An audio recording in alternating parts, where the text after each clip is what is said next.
Hello বন্ধুরা, আজকে একটা কারণবশত ভিডিওটা অন করলাম।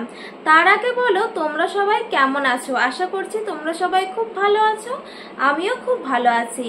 তো কিছুক্ষণ আগে মানে ওই আধ ঘন্টা 30 মিনিট থেকে 40 মিনিট আগে কি হলো, আমি উঠানে ছিলাম, মানে এমন একটা বিকট আওয়াজ হলো, সেটা হচ্ছে ইলেকট্রিক ফায়ারিং হয়েছে। ঠিক আছে, ট্রান্সমিটার পুরো পুড়ে গেছে, তার সাথে সাথে আমাদের মানে এমন একটা বিকট আওয়াজ হলো, পুরো এনসিপি নেমে গেছে আর বাড়ির সমস্ত লাইট পুরো অফ হয়ে গেছে। ঠিক আছে, লাইট পাখা সমস্ত কিছু অফ হয়ে গেছে।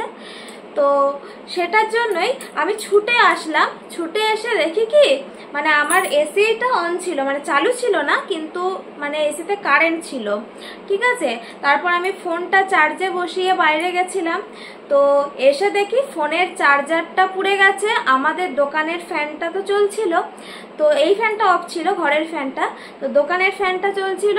তো দোকানের ফ্যানটাও মানে এত জোরে একটা আওয়াজ হলো, মানে সেটা বলে বোঝানোর মতো না, হট করে। তো সেই ফ্যানটাও পুরোপুরি নষ্ট হয়ে গেছে আর বিকট গন্ধ সারা বাড়ি। ঠিক আছে, তার সাথে সাথে ফোনের চার্জারের, এই যে দেখো নতুন ফোন, আমার নতুন ফোনটা চার্জে বসানো ছিল, ভাগ্যিস ফোনটার কিছু হয়নি, আমার এসিটার কিছু হয়নি। ঠিক আছে, তাও হচ্ছে দোকানের ফ্যানটা গেছে আর এই চার্জারটা গেছে। এখন এই চার্জারও কিনতে হবে, দোকানের ফ্যানটাও সারাই করতে হবে, মানে অনেক টাকার লল। ঠিক আছে, তো এই যে দেখো কি অবস্থা, আশা করি তোমরা সবাই দেখতে পাচ্ছ। এই যে দেখো কালো হয়ে গেছে, বুঝতে পারছো? আর এই যে দেখো,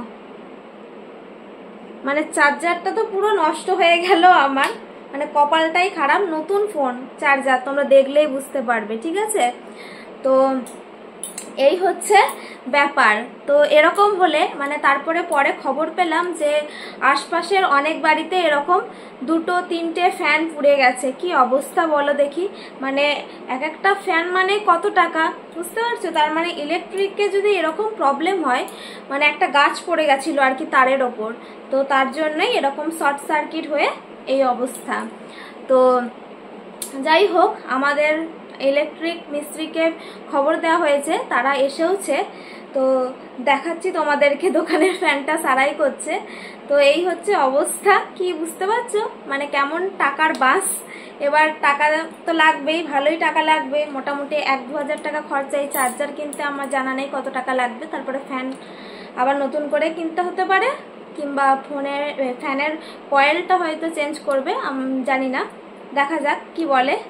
তো চলো তোমাদেরকে দেখাচ্ছি। তো এই যে দেখো ইলেকট্রিক মিস্ত্রি এসেছে এবং ফ্যানটা চেক করে দেখছে যে ফ্যানটাতে কোনো রকম কোনো কারেন্ট আছে কি না। তো দেখো চেক করা চলছে, এই যে ফ্যানটাকে দেখো নামিয়েছে। তো ফ্যানটার সম্ভবত কয়েলটার পুড়ে গেছে, যদিও ওরা ঠিকঠাক করে কিছু বললো না, ফ্যানটা নিয়ে চলে গেল। তো যাই হোক, দেখে হয়তো বলবে। আর এক একটা বাড়িতে 2-3টে ফ্যানও পুড়েছে। তো এরকম করে যদি ইলেকট্রিক ফায়ারিং হতে থাকে, কত টাকার লোকসান বুঝতে পারছো? মানে সত্যি কিছু বলার নেই।